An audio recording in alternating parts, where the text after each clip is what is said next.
welcome to the Cheesycast, the sporadic online artist interview series. I'm your host, Cheesymanfredo, aka Alfredo Morales. And here I am today with a kaiju artist extraordinaire. I consider him he's like a kaiju fan artist who's transcended. He's gone above us all and actually has made legit kaiju work that you could buy from like professional industries and companies. Here we got Matt Frank. Hey guys, how's it going? Thanks for having me, Cheesy. I have to say I really appreciated your Skype handle of currently, which is what is it, canceled Manfredo? Yeah, canceled Manfredo. Yeah, I have that ready just in case because I feel it coming. Well, I figured. I mean, I poked around a little bit, and I figured since you interviewed Xander, you must be on the level. So hopefully there'll be no cancellation coming your way. Well, I mean, I'm ready. That's why I got the name there. So yeah. Once people see the name, they'll be like, okay, well, no need to attack him. He already knows. It's a warning. That's a good point. Yeah. Right on, man. I'm happy to be here though. Yeah, I appreciate it. This we're gonna stick to the media questions. It's not like the previous episodes, which tend to be 2 hours long. It's just we're gonna probably stick this to an hour, and but that ain't too bad because I'd like to get Matt Frank again for another episode. Yeah, that would be nice. Yeah, hopefully. If he doesn't hate me by the end of this episode, we'll see. Well, we'll certainly see. No, I wanted to, as we were talking about before the show started, I wanted to go ahead and get at least an hour in because I'm about to leave for Tokyo. So I'm gonna be indisposed for a while. So yeah, man, let's do this thing. All right, cool. So anyway, here's So I known you since like back in the day when I was in elementary school, on DeviantArt when you were posting your Godzilla redesigned Godzilla Neos. It was called like Godzilla Neo, right? It was just called Godzilla Neo, yeah. Yeah, and that's how I knew how you started. And I don't think you were doing anything professionally at that point, right? It was just you doing fan art at that point, right? Yeah, at the time. That was early college for me when I really started that. And, but in high school, I just did drawings in my sketchbook, really. I didn't really do much else. And then I sort of discovered how to use Photoshop and started using DeviantArt and just started uploading really frequently. And now here we are. And it's Can you talk about that transition? How do you get from like fan artist to like working professionally? You get me? Yeah, no, that's a really interesting story actually. Because I was thinking about that recently. Because when you say like, oh man, you were really young when you first started seeing Godzilla Neo and everything. That's just so fascinating to me because when basically people have been coming up to me and telling me like, oh my gosh, I grew up with your work. And I'm like, that's weird. That's weird. Me. And then I think about it and I'm like, oh, but I am also 33 years old. So I'm just old enough to where people could have discovered my work pretty young. And now they're growing up and they're having podcasts and stuff, which is just a little weird, but the transition, the transition was pretty interesting. I think it was very emblematic of how do I put this? It's very emblematic of how the industry has changed and how people get hired for stuff nowadays. Because I don't live out in LA or anything. It used to be you pretty much had to live in LA or New York if you wanted to get regular comics work or regular illustration work, if you were going to work for some of the bigger companies or on some of the bigger franchises. Right. And failing that, even if you lived outside of the bigger cities, you would have had to have photocopied your work to send it in or just sent in the original in big packages, and they would just belong to the company at that point. It's a very interesting process. For me, though, I started posting stuff right when the internet was in social media by extension, because I was in college when Facebook was created, when Right. Facebook was made available. So I was like one of the first people, one of those first groups of college students to really get on Facebook and start utilizing it. And I was also using DeviantArt a lot. And that was then, that was when I started posting Godzilla stuff. And I didn't realize this, but at the time, I was one of the only people doing regular Godzilla fan art. Like, there wasn't really anyone else. That's definitely true, yeah. I mean, I knew a couple of artists, but they just weren't as prolific, especially not on social media. Like Queen Ghidorah was another regular, but I think she only posted stuff on her personal website and didn't really post stuff like on social media at the time. Right. So it was just very interesting. And then I knew that I wanted to be a professional. I was in college for fine art, which is not the same thing. And yeah. I mean, it gives you any indication. My art classes were all C's and D's in college. Damn. Yeah. Wow, that's... It's... Well, it's well, pretty there was funny. a kaiju class, you'd probably get an A, I assume. Yeah. I'd be teaching that class.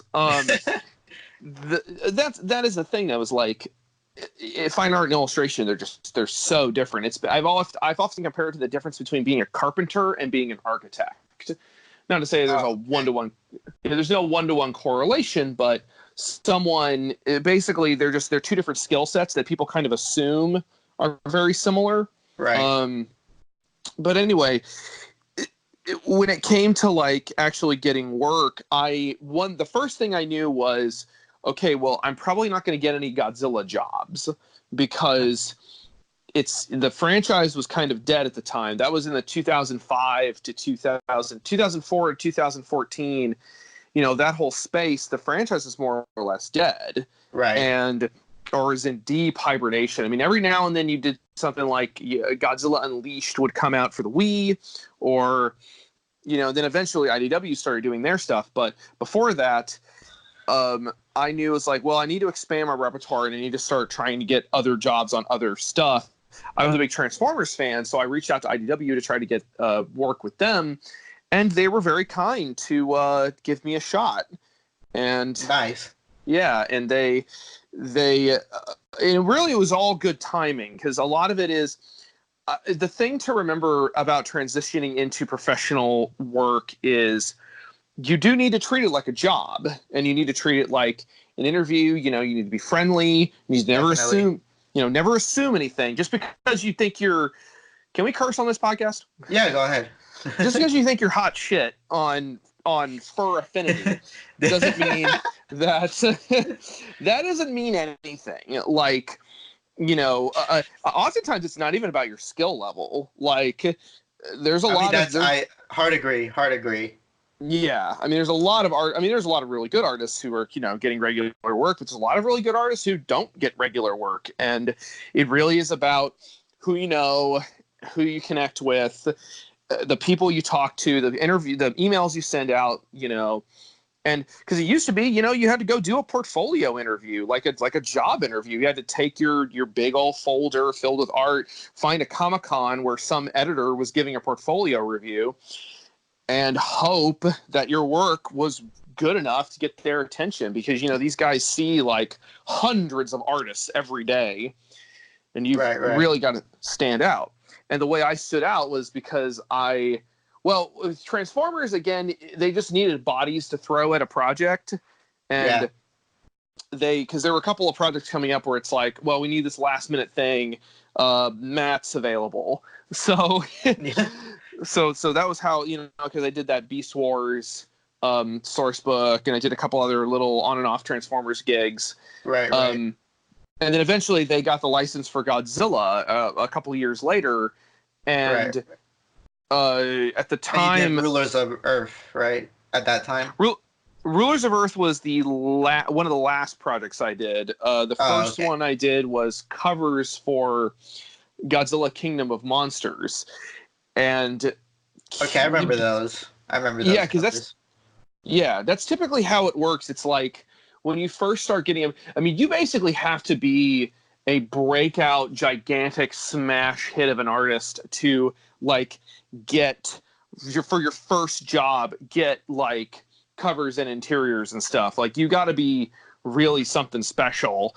You got to be a Sophie Campbell or a Joe Madureira or something to just like immediately get big work.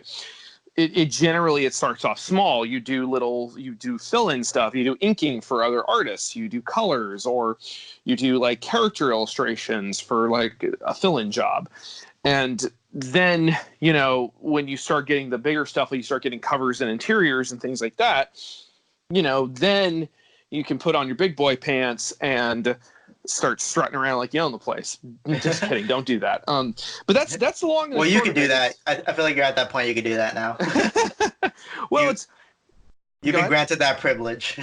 Oh yeah. Well, I mean, I more see it as a responsibility to like myself and my job to have a certain level of like, well, you know, you have to treat your job again. You have to treat it like a job, and you have to be like, you have to be professional about it and be like, I'm, you know, well, this person really wants me to do covers and interiors for their comic basically for free. And I'm like, that's I just how you have start. and I'm like, I have a mortgage. Like I have to put food on the table. Right. And a lot of times people they're totally benign about it. You know, they're usually just excited younger people who are just trying to start out. And you know, you want to again, it's just that level of professionalism that you have to try to maintain. I mean, don't have it stick too far up your ass. You know, you just goof around a little bit. Anyway, that's it in a nutshell. I mean, I agree 100%. Having the good working man mentality, being professional, that helps you in a long way, you know? Because, like, I mean, there's so many artists out there who, like, people could say, like, oh, I don't really like their art style, but they're out there getting, like, jobs constantly because, you know, they're just a good working man. They got that mentality. I actually interned at IDW a couple semesters ago. And, what? Yeah, I did. That's cool. Yeah. And also, like, since I was using their computers on their server, they have like every comic they ever published, and that's when I read all through Rulers of Earth, right? That's awesome. That's hilarious. I love that. Yeah, that's great. And also, did you do the thing? Because I had a conversation with my editor in chief, and he knew that I want to make comics too. I'm currently working on one right now, but cool. He told me that like what like artists tend to do is that they'll email him a couple times, like they'll show him like what's the newest kind of thing they're doing, right? And it's like kind of like not really applications, but more like you send them art that like, yo, this is what I'm currently doing, this is like my skill set, and they'll tell you, yo, that's great, and they'll probably add you to a list or something if they need you. I was actually responsible for like organizing their list of artists, right? Nice. Yeah. I should have secretly put my name in there too, in case like they need it. And one of the editors told me like, if you want, go ahead. I don't know. I don't know. I don't have much faith in my skill set to be doing that just yet. But yeah.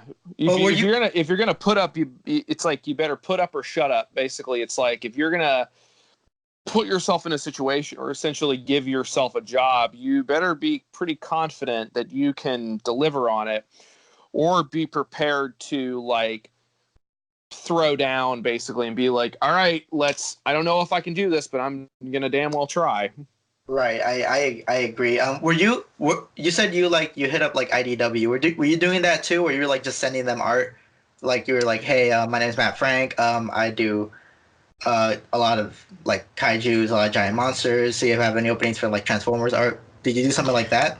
Yeah, it was mostly like that at the time. See, this is also like how things have changed, because the time IDW had open submissions, and they just like, you could just send your stuff in via email, and they were pretty likely to respond if they liked your stuff. And I remember Chris Ryle, the editor-in-chief at the time, I don't know if he's still editor-in-chief. He's like the head of the company now. I think he Damn, I can't remember if he left when I was there. If it was a few semesters back, then he wasn't there. I think he recently came back. Um, Okay. but anyway, yeah, he was the editor. I think he was just one of the main editors at the time. I don't think he was editor in chief just yet, but he was one of the bigwigs.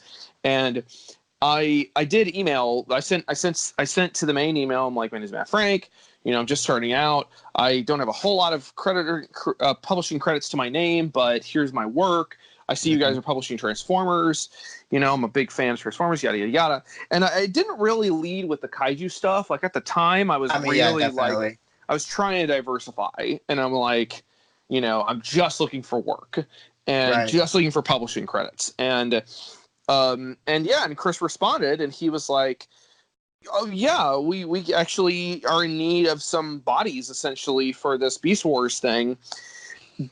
Can you do a few more Transformers pieces to send to me so you can just show me what you're capable of? So I did that, and he gave me I got the job. I drew a picture of Tarantulas from Beast Wars. Yeah. He was like, "Yeah, it looks good. You're hired." So nice. It was a very interesting, kind of almost a Wild West at the time, because it was so like. Right. It still kind of feels like that almost. Because you could become like, well, now you could just become incredibly relevant on Twitter, and they might just start hitting you up, right? Yeah, I'm sorry. Say that one more time. I think you cut out a little bit. Okay. Oh, okay. I said that for now you could be incredibly big on Twitter, and you could start the offers might start coming through. That is very true. I know a couple of artists that's happened to, where it's like something they do will maybe go, well, it's funny because a lot of people are like, oh, if I have something that'll go viral, somebody will hire me. And it's like, that's not totally how it works, because people 50-50.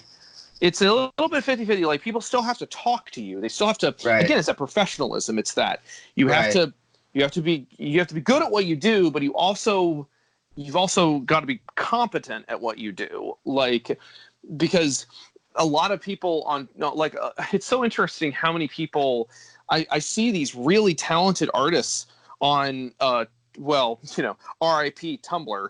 But I'll see these really talented artists on Tumblr, and I'll be like, oh man, this guy's got he's got 10,000 notes on this one post, this one drawing he did, or 20,000 or 100,000 or 200,000. And it's like, man, this guy must be a really big deal. So then I go and I look at, so I start following him and stuff. And then, a few weeks later, he'll make a post saying like, hey, does anybody have any leads on any industry gigs? I really could use some work. And I'm like, that's so interesting. And it's also a question of a lot of times social media stuff kind of doesn't mean anything. You see somebody have hundreds of tweets or hundreds of Instagram likes or whatever, and it often doesn't really translate into anything because it doesn't take much for somebody to click a like button. Yeah, so that's true. Yeah. I remember what they told me when I interned was that they usually check up. They'll see if you're consistent. If you're drawing one good piece of art every 5 months, they probably won't come after you. But if you're consistently delivering very good work, that looks much more appealing to them, Oh yeah, that is really interesting. I mean, that is why I still to this day try to keep my social media updated with every couple of months I will probably do a new print or something, something that's really just for fun. Right. That's just fan art. Or I will post I'll see if I can't get some permission to post stuff from a new project I'm working on. Yeah. I mean, that's the other thing is when you're working, I remember people, there was a period of time where a couple of people kind of got on my case, or at least one person sent me a message on Tumblr and was like, oh, I remember when you used to actually post art.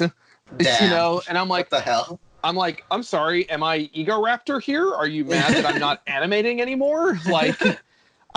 I'm sorry, I'm not doing your fan art for free as much as I used to. Yeah, people feel like they're owed something, which is crazy because A lot of people are just doing it for fun. A lot of people aren't doing it because, like, they want to. No one's trying to become a professional fan artist, right? Yeah, I mean, which is so funny because that's basically what I am. I mean, yeah. But you're right. I mean, but that's the dream. That's the dream, isn't it?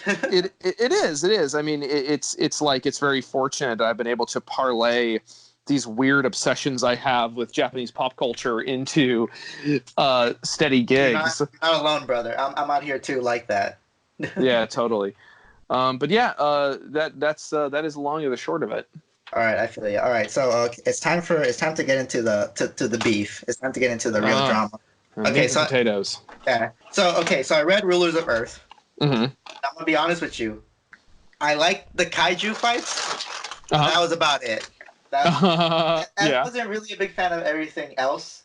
I mean, I like seeing you out there. Like, I like seeing you out there, like drawing comics and drawing like the kaijus that you were just drawing fan arts of a couple years ago, right? That stuff is amazing, right? But I'm gonna tell you this one thing. I started reading Redman, and I love it. This is the ultimate Matt Frank book. This is like the book I would have wanted you to do when I was younger. This would be the book I would love, right? And nice. I love the book, right? And I have both volumes so far. Oh yeah, this is to the audience. You gotta check out Redman. If you're a fan of Matt Frank and you're not reading Redman, there might be something wrong with you. You gotta be. This is the ultimate Matt Frank book. If you're someone who complains like, oh, he doesn't do enough kaiju fan art, read Redman. That's the kaiju fan art right there. It's just pure. It's pure distilled, kaiju mayhem. And I mean, I really appreciate that. Redman was a very weird project, though, and I feel like nobody really. It's also hard to explain to people because it's like it's so. It started as a meme, right? Almost.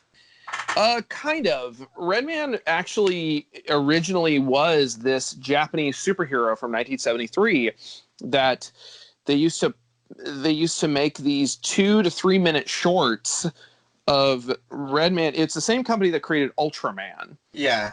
And Redman would, Subaraya, exactly. And Redman would just run around the wilderness and just kill monsters. Yeah. But because of the way it was, just the sheer circumstance under which it was made, they had an extremely tight budget. They basically strapped all the kaiju suits to the roof of a van and drove out to the middle of nowhere and had to find a place that didn't have power lines or the roofs of buildings. And it's just so fascinating, like everything that happened.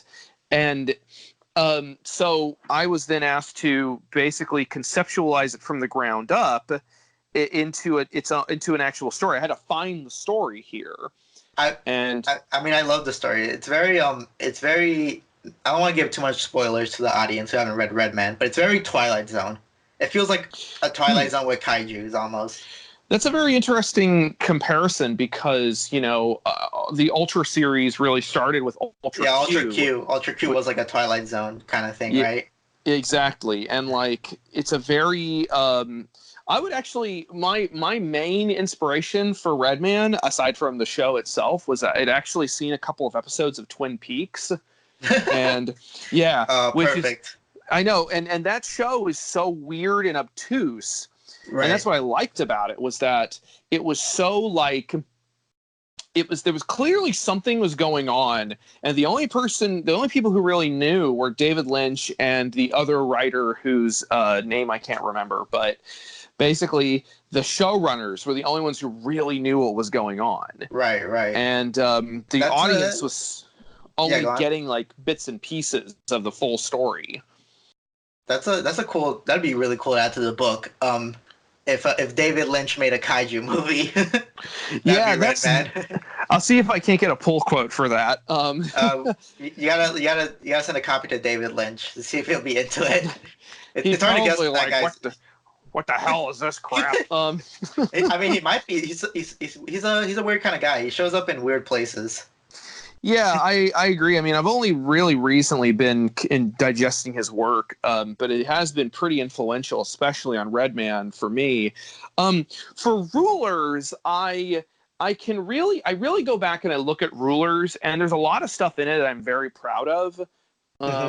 But there's a lot of stuff where I'm like, this probably could have been better, or I was really struggling with my human characters at the time because, I mean, I'm glad you said it because I would have not said it. I'm sorry. I mean, it happens. I mean, I learned how to draw kaiju first, and I was really struggling with my humans. And every now and then, you'll get a couple panels where I'm like, oh man, these actually came out looking really good. Like especially in the later stuff. Oh, definitely. It did get better as it went on. That's one thing I can say about Suburbs. It did start looking a lot better. Yeah, thank you. I appreciate that because I was really struggling with it. I was also struggling to keep up with the deadlines and everything, and I didn't really have time to sit down and refine my human characters. So as a result, they come across pretty inconsistent. Their eye size keeps changing, and anatomy is a little wonky. But if I'm working on something else right now that is going to lean very hard into humans and mostly human characters. I actually, I also did a mini series called Product Nemesis a couple of years ago. I remember that. I think I never read that, but I'm aware you did it. You might enjoy it because it's of course based on the novel by Jeremy Robinson. Right. Jeremy himself actually adapted it into a comic book form. But that one is almost totally humans because it's very much a monster on the loose story. And I went back and I was going through it and I was like, you know what? This is actually, I personally think it looks pretty good. So I'd be curious to know what you think of that. Because that was like a year after Rulers had ended. In our second interview, I'll have read it and then I'll give you, I won't go easy on you. The harsh truth. Sure, why not? Go on. But yeah, I feel like my humans have improved quite a bit in recent years. And, I'm going for a couple of different styles with them as well, depending on the story. Right. Excuse me. And so there's, but I appreciate that though. I appreciate the feedback. I mean, again, Rulers, it was the first ongoing series I had ever done, and I had not done much interior work before that. So you're really watching me having to learn on the fly. No, I get that. That's understandable. But that's what's cool about comics is like it forces you to get better at like stuff you suck at, right? Like you have no choice because you have to do everything unless you're doing some sort of minimalist comic, right? Mm-hmm. Oh yeah. Damn, I had another point about Redman, but anyway, so let me tell you my favorite moment from the Redman comic. Okay. Right? Volume 2, the last fight when the Dark Redman shows up. And then it suddenly turns into the intro of Ultraman. I was losing my mind. I was like, "What? Oh my god, this is insane!" It's like I was dying. I really appreciate that because you're one of the only people who's really got jazzed about that, and because most people see it. I think the only people who really get the reference are diehard Ultraman fans and Japanese. And like Japanese people, and that's it. But that's so funny because you want to know why I decided to do that? Yeah, go on. Because of time constraints. I knew it. I didn't even ink that stuff. I just drew it in like pencil. Fired it over to a friend of mine who was doing inking work, and he just rocked it out like. And because at the time I was turning around like 3 pages a day for Redman. Yeah. I was really between a rock and a hard place getting that crap out. Right, I feel it. But that was crazy. You pulled an Akira Toriyama. That's how he came up with do you know the story about like he got tired of just constantly drawing black hair. He made a Super Saiyan just like white. Like he just I do remember that. Yeah. So many iconic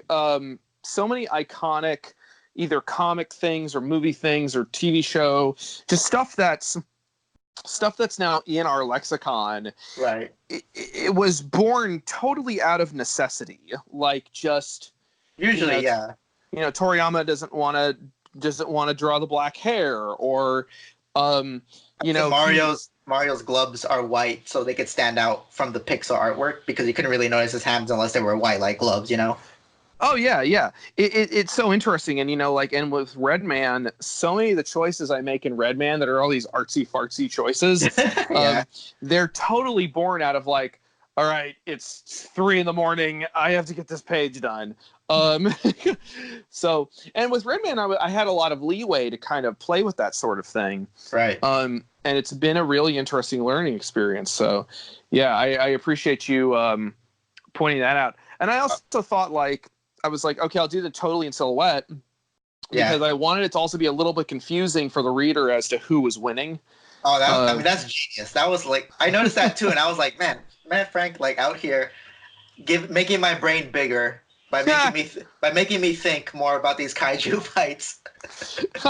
Yeah, I mean, I that is something else that I've always really held as being extremely important, which is kaiju should be. It's an art. The kaiju genre has this. Well, it has this the kaiju genre has just a ton of potential that it's not really getting to meet.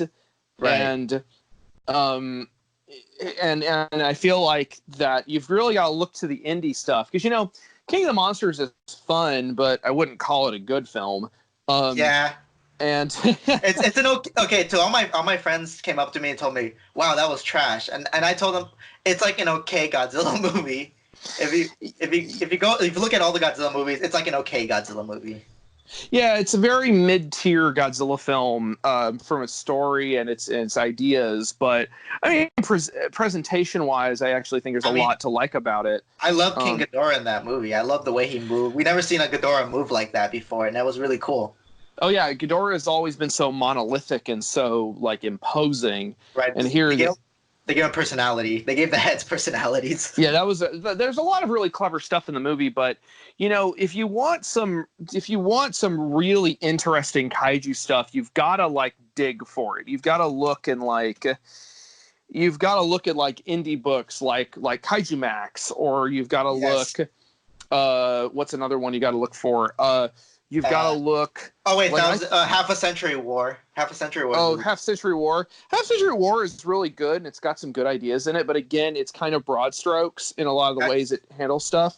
That's true. Because James Early only had like 5 issues to play with this, and he felt like it didn't quite meet its potential. James, you know, James is sweetheart and he does great work, but But I was gonna say, like, I was thinking about movies like Colossal, the Anne Hathaway kaiju flick. Right. I personally think that's more kaiju movies should strive to be like that, like get weird with it, you know? Oh yeah, I agree. Have you seen SSSS Gridman? Oh my God, yes. Yeah, I love it. I love that show.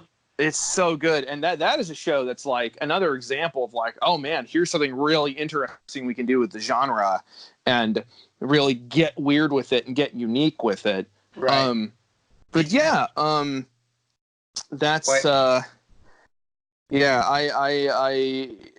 a good topic. I like that. Yeah. Did you hear about the theory? Or did you see all those there was like images passing around about SSS Gridman where all the characters' designs are based on specific Transformers? Oh yeah. I actually interesting connection. So the Transformers that were being visually referenced were mostly versions of the characters from the like alternate evil universe, right? Or something like that? Yeah, well, it was all specifically stuff from the Transformers Collectors Club. And the Collectors Club was originally, it doesn't exist anymore, but it was run by Pete Sinclair and the people over at Fun Publications, who are also people who ran BotCon. Right. And Pete actually made a new company within the last 2 years called Night Shining, and they are the U.S. distributors of Redman. Oh, nice. Yeah, and it all comes together. Yeah, well, when they found out about that, they were losing their marbles. Like they were so excited. So I hope that at some point I can meet some of the character designers from Gridman. I mean, I obviously I know Nishikawa, and he designed a couple of the kaiju. But I mean, like the human character designers, nice. I would love to talk to them and be like, hey, yeah, you know, the guys who ran that publication were really big fans of what y'all did. So anyway, yeah. I want Redman anime by the same team that did SSS Gridman. That would be the dream. That would I would actually start watching anime. I don't watch that much anime. I only watch anything under like 20 episodes because I'm just so busy drawing. But But I think a Redman anime wouldn't even be that long, right? It'd be. Well, we'll see. We'll see because I don't know. It certainly is something that's come up, but whether or not anything will ever happen, who knows? If you want to give any spoilers, you don't gotta. All right, I'm not gonna hound you. All right. What I will say is, if it ever was turned into an anime, it actually would be a little more robust than you think it would be, because I just finished volume 3, and volume 3, I don't know when it's coming out in the States. Probably won't be for a few more months, but it's coming out in Japan like this month, nice. Just in time for Tokyo Comic-Con. And what's so interesting about it is that you're going to be really interested in where it ends. And we have plans for a few more volumes after that. So I can imagine it would be, I mean, if we were to do it episode by episode, well, that's the thing. I don't know if we could feasibly get a half hour's worth of screen time out of it. I would want it to be a series of shorts. I agree. That would probably work. There's some that are really I would like to see animated, like the one with I forget the guy's name. Kangemon, the purse monster. Oh, Kanegon. Yeah, the one that keeps coming back to life. Spoilers. Yeah. That would be really fun. I think we could do some really interesting stuff with animation with that. Yeah, definitely. But yeah, I don't know. I can think of a couple of different animation studios I'd love to have tackle it, but it's also not really up to me. All I want is that I want the kaijus to move like suit actors, but still have that because you gave them a lot more personality. There's like little kind of almost cartoonish expressions in Redman, Yeah. Then I appreciate that. I love, by the way. I'm not like putting it down. I love moments like that, right? No, I love stuff like that too. I'm a big I mean, obviously that's what I really tried to bring to the table that nobody else was doing at the time. Right. But then the thing is that Redman, I agree though, and about the rubber suit stuff, and actually that was the thing I was really trying to convey in the comic. Was I wanted them to still feel like these dumpy rubber suits that were you did a good job. You can totally tell with like Redman's like texture, because he does look like the same material they would use for like an Ultraman suit. Yeah, I was trying to really rough it up. I was trying to make it really just really rough, and it's something that people really appreciated. The next thing I'm working on, there's another thing I'm working on right now. I'm not going to say too much about it other than that it's it's another Tsuburaya property. Uh-huh. And that one I don't think I could get as esoteric with it as Redman, but hopefully people will still like it because it's a little it'll be cleaner, so to speak. It'll be a little cleaner, a little more less Redman, more Gridman. But I'm not obviously I'm not doing Gridman. I can't say more. It's not Gridman. I would love that though, but yeah. Okay, I feel it. All right. Okay, cool. So I wanna go back for a second. You mentioned Kaiju Max. You read Kaiju Max? Yeah, I'll be totally honest. I read the first few volumes and I fell off of it a little. I haven't been back around to it just because it's really hard for me to read comics. Because I'm again so busy working on my own stuff. Right, of course. It's hard for me to read comics. It's hard for me to watch shows. It's hard for me to watch movies. Same. Although yesterday we my wife and I and some friends, we marathoned the entire new Dark Crystal series on Netflix. Oh, cool. And we really enjoyed it, or at least I really enjoyed it. It was way more violent and dark than I was expecting. Putting the dark in Dark Crystal. Yeah, totally. But yeah, you were saying? Yeah, I need you to get back on the Kaiju Max train because I interviewed my last interview was with Xander Cannon, right? And we talked about a minute. I don't know if you listened to it, but for a minute we talked about how it's kind of tough to sell Kaiju Max because it's extremely niche. It's extreme. Giant monsters are already niche, like in the West, but this is the things that Kaiju Max reference is like stuff only you and me are gonna get. Right? Oh yeah. So and we appreciate that, when it does stuff like that, we love that stuff, right? But it might go over like people's heads who aren't like into it. That's why that's why I need you. We need you to do like a variant cover for Kaiju Max or something. That'd be really cool. Like I would buy 50. I would love to. Maybe I'll have to talk to Xander about it. That would be really nice. Yeah, the Cheesycast is out here helping out the Kaiju community. No, I'm down with that, man. I actually have been wanting to do just like fan art of Kaiju Max when it originally came out because I was so impressed with it. And that is true. It's very hard to sell Kaiju stuff that's not Godzilla. Right. Because Godzilla is something that like people immediately know, but beyond that, and I've been saying this since King of the Monsters came out, because King of the Monsters came out and it did okay, but not the giant numbers they were expecting. Right. And I more or less parsed out why that is, because it had nothing to do with the quality of the film. There is absolutely no correlation between a quality of a film and its box office take. That's true usually. If there is any correlation, it is absolutely minuscule. Like it's some variable that's like you would need a computer to figure out. Right. You have to do some insider baseball, stuff on that. But King of the Monsters should have been a really big hit, but it came out competing with all this Marvel stuff because everything does nowadays. Yeah, exactly. Can't get a break.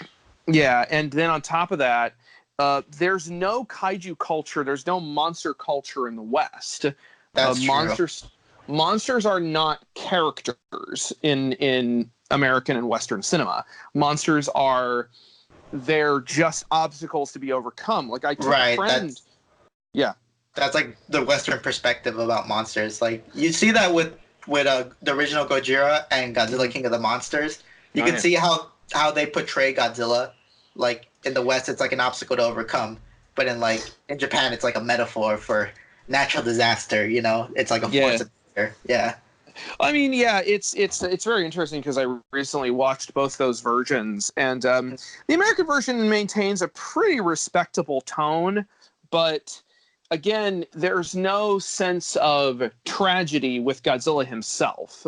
Right. He, like you said, he's just an obstacle. Whereas in the Japanese version, there's a lot of waxing poetic on what Godzilla is and what his he himself is a victim of the bomb, and there's a lot of that in the subtext. But that being said, and so as a result, there's no real monster culture in the West. Like I took a friend to go see Godzilla, and when she came out of it, she was like, I did not expect the monsters to be like the point of the movie. She was like, which is funny when you think about it, but it's also like very telling because I mean she's no dummy. She knew that she just had never really seen a Godzilla movie and didn't understand that like, oh, the monsters are the point. The monsters are, in a lot of ways, they are protagonists just as much as the humans are. Right. And so that was just a very interesting conversation. But yeah, I feel like that's it in a nutshell as far as like the culture is concerned and selling stuff in the States. But yeah, I mean, you had some other questions, right? Oh, sorry, go ahead. I was gonna make a point about like it's kind of like like the main character of the Friday the 13th movies is like Jason Voorhees, right? Mm-hmm. Like he's the guy you're like following. It's be like I guess that's kind of the way people. I guess you could see Godzilla, although like I think in Godzilla there's way more subtext than a Friday the 13th movie. I mean, in my opinion, but Well, I mean, the Friday the 13th films, they're every piece of media, every piece of media, every story, everything, all the movies, all the comics, all TV shows, they all reflect something, and yeah, sometimes I agree. yeah, sometimes it's more obvious than others. Like, um, as an example, the what is it? The Halloween films. Oh yeah. Those films really embody American suburban culture in the 1980s, which is a very interesting direction to take, because it's like the suburbs you'd think are these safe havens. Right. You think they're very, it's where a bunch of rich white people live, right? and, Yeah. or whatever. And then you watch the movie and you start thinking like, oh yeah, I don't really know what's going on in my neighborhood. I don't know what's going on in any of these houses. There's kind of a disconnect. Like, you don't really. I mean, I grew up in those upper scale white collar neighborhoods as a kid, and you don't talk to your neighbors. Like, you just get up, you go to work. I mean, every now you might, if you're lucky. I mean, I live in one of those little neighborhoods right now, and I don't know either of my neighbors. They could be getting up to anything. Yeah, So that's true. That's definitely true. Okay, that being said, we gotta advertise Redman as the Jason Voorhees of kaijus. Well, that's often how I've described it to people is it's Ultraman by way of Jason Voorhees with a sprinkling of Twin Peaks. He's the Punisher of Ultraman. That's what he is. That's another example I use. He's like Ultraman if he was also the Punisher. Right. That's great. I like that. Yeah, that one's like really good. Okay, so let's see. We got like I think maybe around 10 more minutes. We can push it a little more if you want. Oh, okay. Yeah. Damn, I gotta. Let's give it another 20 minutes. Yeah. Okay, that's cool. I think you talked about what you're like working on next. Well, you can't say much, right? I did see that one picture of you standing outside the Legendary's building, Legendary Studio, and I was, I'm wondering how much can you say about that? By the way, for the audience, Legendary Pictures is the studio that is currently doing the American Godzilla movies. By the way, yeah, Legendary. They're doing Godzilla. They're doing Kong. They did the Pokemon movie that came out this year, which was delightful. I really liked it. Word.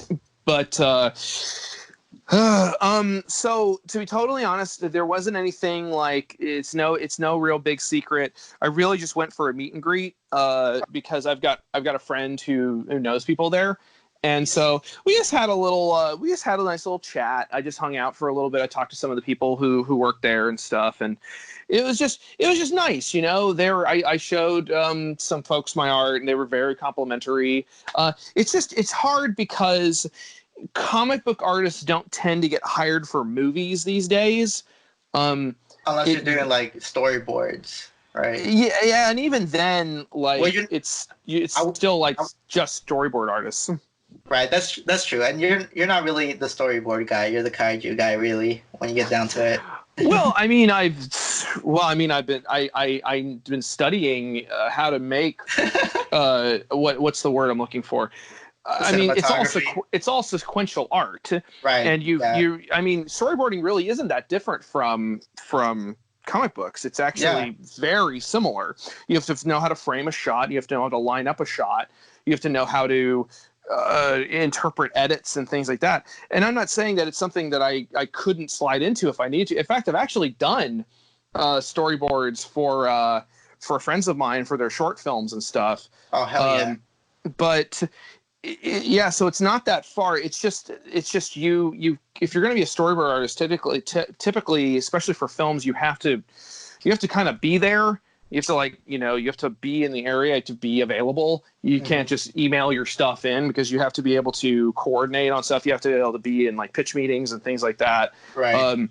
So, and to be perfectly clear, when it comes to comic book artists working in the industry, comic artists people used to hire comic book artists to do concept art for films. Bill Stout did a bunch of underground comics, and he also worked on that unmade Godzilla film from the 1980s, like 1983. Is that the one that was like supposed to be the TriStar one, but then they switched it around? No, that was the one from 94. The one in 83 was a producer in Hollywood got a hold of the license for Godzilla in the 80s before they had revived it in Japan. Oh, okay. But they couldn't get it off the ground because at the time big budget movies were really flopping, and they wanted a whopping $30 million for Godzilla. Ooh. And the studios were like, no, we're not putting that kind of money into a kid. It was essentially a kids movie. So, and of course, Bill worked on that. Ricardo Delgado actually did a lot of the concept art for the other Godzilla movie, the one that eventually would become the TriStar Godzilla. And that was the one where Godzilla fights the Griffin and everything. And, I remember the Griffin, yeah. And Ricardo actually is he is a comic book artist and a concept artist and a storyboard artist. But nice. That was back when those things were all kind of you could wear all those hats. Nowadays, studios have like concept artists basically who just work for films, basically on call, or they have like groups of concept artists, or they outsource to places like Weta who have their own in-house artists. Right. So as a result, I mean, I'm also like, I'm kind of talking out of my ass here because I haven't worked on very many films. I worked in a couple of film projects. I did, most recently, I did the design for Asylum's Monster Island film. Nice. Or Lord of the Monsters, as it's called in Japan, which is amazing. So I did the main monster design for that movie. I was trying to see if they wouldn't let me do all the monsters, but it's so difficult to like get stuff approved on their quick. They make those movies on a breakneck time schedule. So I mean, they gotta compete with the actual movie they're like parodying, right? Yeah, basically. So I only wound up doing like one monster design for it, but it was fun. It was a fun big starfish monster. Nice. And then I actually a couple of years back was approached to do some concepts for the Power Rangers movie. By a friend who was that? I remember that. I remember the concept art. Yeah. All I could really do was Rita, but I really wanted her to look like a Skeksis, like this. I saw that art. Yeah, I know what you're really talking grotesque. About. And they didn't wind up going that way. They went with Elizabeth Banks in a dominatrix outfit, which I'm not complaining. I mean, I'm nothing against Elizabeth Banks, but I would have liked the Skeksis Rita. That'd be pretty cool. That's Hollywood for you. Yeah. And I've liked doing the concept art and stuff that I've done. But the Legendary thing was really just a meet and greet. It was just to say hi, drop off my stuff, and they were all very friendly. Okay, I see how it is. You can't say much, right? Yeah. I can't say a whole lot outside of that. I am privy to some stuff that I definitely can't talk about. It's cool. I get what you're putting down. I get it. I'm picking up what you're laying down. It's all good. You're picking up what I'm putting down. You're smelling what I'm stepping in. I know what's going on. I know what secretly is going on. Okay, good to know. Yeah.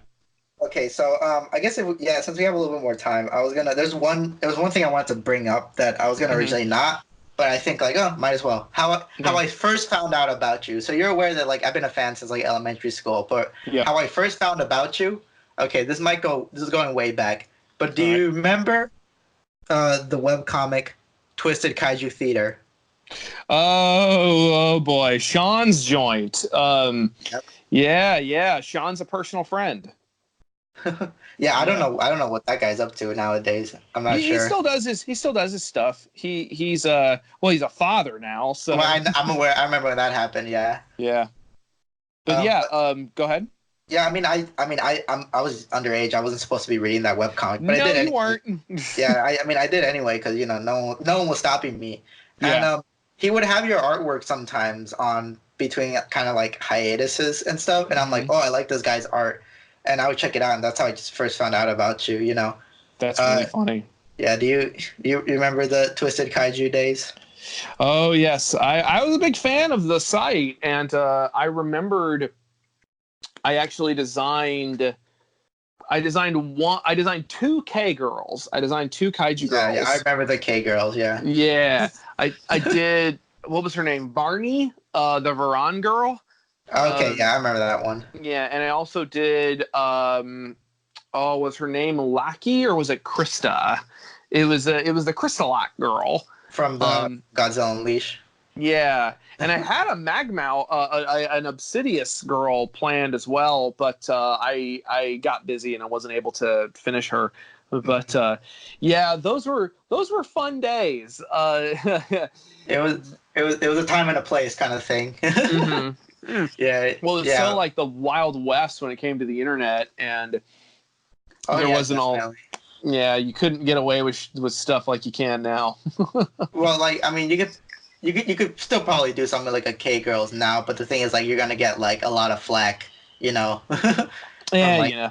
yeah, that's how it I mean, happens. it's so interesting because I actually drew a piece for a young lady I met at Dragon Con in Hmm. Atlanta because she was cosplaying as Godzilla, but she Yeah. sort of did this deconstructed lady version of Godzilla with like this cute little mini skirt dress, and her hair was done in this fun way, and she had like the back plates and everything.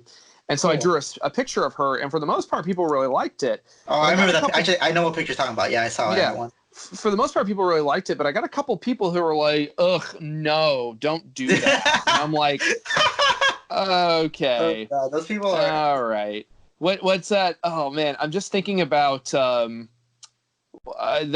that live Sonic dub of Sonic 2006, Sonic the Hedgehog. Yeah, They did. I'm There was a live fan dub. Some guys got together and did. Some folks got together and did. And at one point, uh, not Shadow, but the clone of Shadow is going around being like, like, well, I don't like women because I'm an alpha gamer, and I'm just like, I remember that. it's really dumb. But it's so freaking funny. It's like I'm an alpha gamer, and it's like, Yeah. well, that just What, makes you a beta cuck, and just like I what if laughed I my ass what if off. I just want to be friends with women? That makes you a beta cuck. That just makes you a beta cuck, and I'm like, oh man.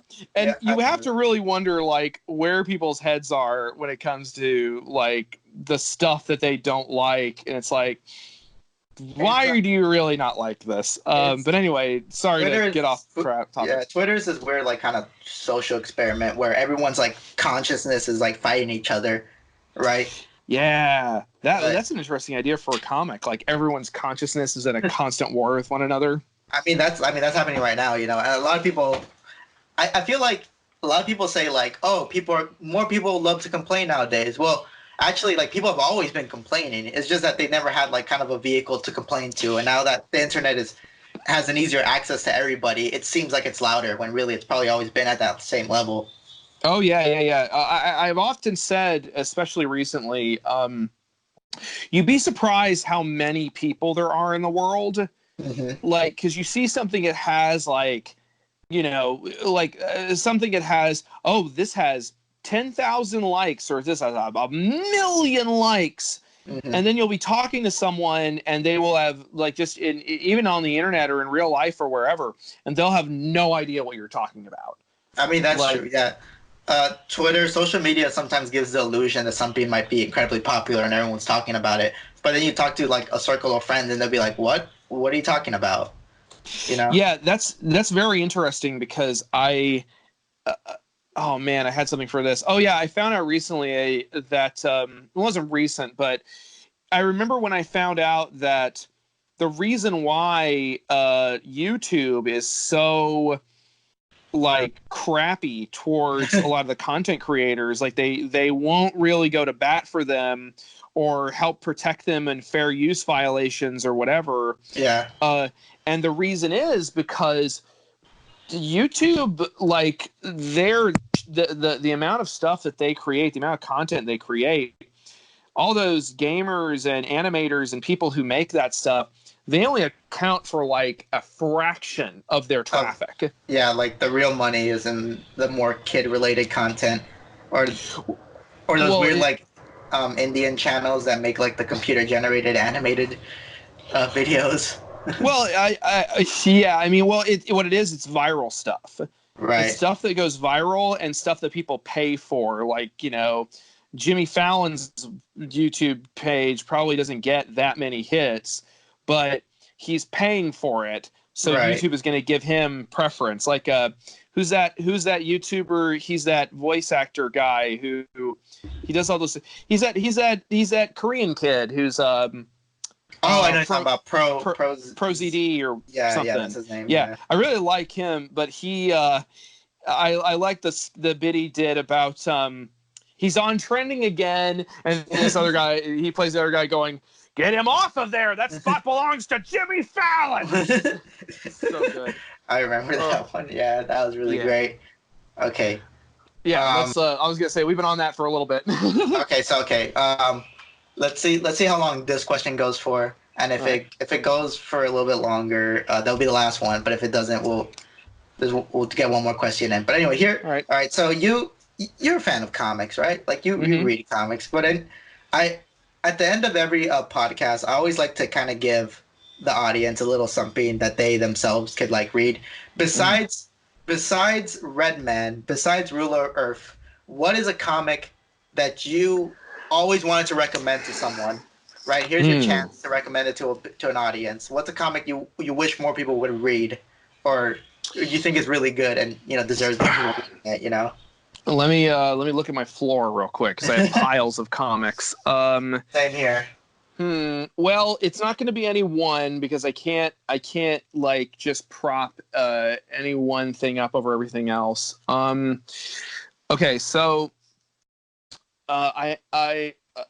so there's a book. Okay, so as far as kaiju stuff is concerned, there's actually a shoujo manga that recently came out called Kaiju Girl Karamalise, I think is how you pronounce it. Yeah. And it's delightful. It's very cute, and I love a good shoujo manga every now and then because they're so light and fluffy and kind of inconsequential. Yeah. But this one is clearly made. This girl who made this is clearly a kaiju fan, like a huge kaiju fan. So I highly recommend that one because it's very fun, and again, it's very cute. You gotta do some variant covers for this one. They gotta hit you up for this one. Oh God, I would love to do that. I'm gonna try and get in touch with the artist because we follow each other on Twitter. So nice. See what I can do about that. So there's recently a comic came out. It's under DC's Black Label. It's Harleen, and it's like an origin story for Harley Quinn. Oh, okay. Now I haven't read it yet, but it's by I'm gonna butcher his name. It's by Stjepan Sijek. I think he's from Iceland or maybe Norway. I think he's Norwegian, but I actually really like him as a creator. So I pretty much recommend anything he does. I do that too. Yeah. He did a book a couple of years ago called Sunstone, which is this is going to be way more adult. It's a book about. It's fine. We're all adults here. Yeah, we're all adults here. It's a book about alternative lifestyles and like the S&M community and stuff. And it's really fascinating, and it's beautifully illustrated. It's basically like anytime anyone says like, "Oh, I like 50 Shades of Grey," I'm like, no. This is the shit you need to be reading because it's just a beautiful story about relationships and stuff, and about a community that a lot of people really know about. So it's really fascinating. So I highly recommend that. It's very cute and very well done. Oh wait, I know who Step Gene said Gene is. I mean, whatever. It's a very Swedish name. Yeah, I know he is. Yeah, he's also another guy that was like became pretty big on DeviantArt, right? And then like started doing professional work. Yeah, I know this person. I recognize the name. Yeah. I'm thinking I'm gonna go with one more. Cool. That I'm just looking at stuff I have on the floor. It's a book by Aftershock, which is a relatively small new publication. Mm-hmm. It's called Dark Arc, and it's by Cullen Bunn and Juan Doe. Mm-hmm. And it's about how so there was Noah's Ark, right? Well, there was another ark, and it was the ark put together by Satan. And it's about all the monsters and demons and stuff that used to terrorize the old world. Basically, Satan charges this warlock, this sorcerer, to take all of his progeny, his monsters, and bring them to whatever the new world is after the flood has passed. Yeah. And it's very interesting watching. It's pretty bleak. It's very bleak. It looks pretty bleak. Yeah, but it's got some really good stuff in it. There's a very interesting dynamic going on with a manticore and a young woman, to where like she's terrified of him, but he's obsessed with her, but he's not like. Don't really know like what his intentions are, because she's worried he's going to eat her, right? But he's just protected her up to this point. It's very interesting. And the second volume is really interesting because the true mother of monsters appears, and I believe it's who is this character? Echidna shows up, and she's like the original mother of monsters, and it's very, very interesting. So I recommend that one too. I think there's 2 volumes out. Maybe volume 3's out already. Yeah, volume 3 is out. I'm looking at the kind of like their website right now. There is a 3rd volume. It's already out. Cool. I'll have to look that up. Yep, those are my recommendations. Yeah, I like the art style. Okay, cool. All right, so we got that. Wait, you got like 2 minutes left, right? Yeah. Go ahead and give me your last question. Okay. No, I mean I don't got nothing much to say. Actually. This will be the last thing. I want to recommend you something. All right. Okay. Before this ends, because you mentioned Transformers, right? Mm-hmm. And I'm not gonna lie. I'm not a Transformer fan. I read a couple of the comics in IDW, but the one Transformer comic I love to death is Transformers versus G.I. Joe. Have you heard of this book? Oh yeah. I haven't read it, but I have heard of it. You gotta like. Do you know anything about the book? Do you know like the premise, the actual premise? Now, I guess it depends on which one you're talking about, because there's one. The artist escapes me, but it was drawn in very retro style. Yeah, Tom Scioli. He does like his art style is very like Neo Jack Kirby. Yeah, I like that. Yeah. No, I've heard a couple things about it, and I really want to go and read it, because I hear there's some crazy stuff that goes down. Oh, yeah. Like, you think that with a Transformers versus G.I. Joe, it's going to be like, the Joes team up with the Autobots, Cobra Commander teams up with Megatron, right? Like, you think that's going to happen, right? But you're wrong. Like, none of that really happens in this. It's crazy. It's more of like a psychedelic fantasy. It's kind of like a reboot. They mix both of their origins together so it connects. And there's this interesting. There's this weird kind of thing about like, the humans and the Transformers all come from the same like ancient ancestor, and it goes into every time you think they can't get any crazier, the story gets even more crazy. It keeps flipping the script on you. I love stuff like that. Yeah, me too. It's quite a wild ride. Okay, and I lied. By the way, that's not my last comic. Okay, that's fine. This is my last comment. Oh wait. Okay. Give me 1 second. I dropped my earphones. Right. No worries.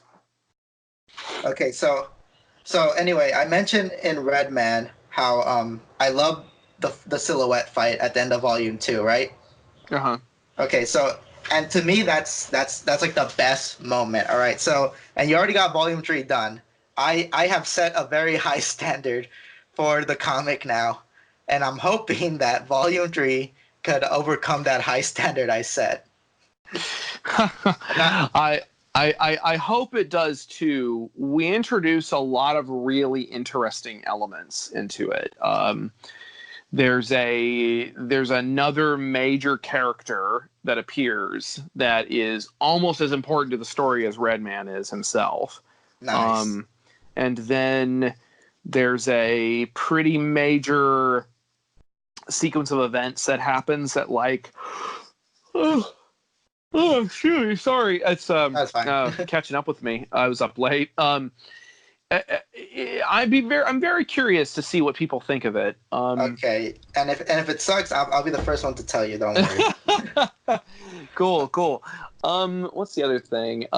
Yeah, in addition to that, the other thing I'm working on that I'm hoping people will keep an eye open for. I've been tweeting about it and I've been posting it on Instagram and DeviantArt and stuff. But I've got a comic I'm working on called Miss Medusa's Monstrous Menagerie. Oh yeah, I've seen that. Yeah. I think this one's going to be really good. I think my writer on it is a really talented writer. He's very like he just threw himself into it when I asked him to write it and I conceptualized it. And we're really having fun with the characters. I think it's going to be a really good read, and I want people to at least. I don't know if we're going to crowdfund it or not. We're looking into that, but I want people to at least give it a shot. I'll definitely will.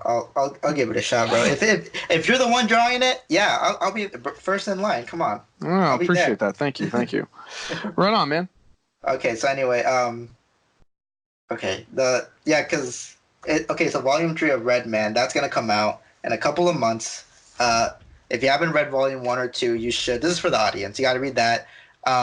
Read all the recommendations Matt just gave out. Those are also important. This is all homework for the audience, okay? The next time we bring Matt on, in case, I don't know, we start in Twitter beef with each other and we don't like each other anymore. I don't know. You don't know. You never know what's gonna happen nowadays, right? Sure. But yeah, and that's it. Thank you for watching this episode of the Cheesycast. Don't forget to like and subscribe if you want more episodes. And yeah, I think we're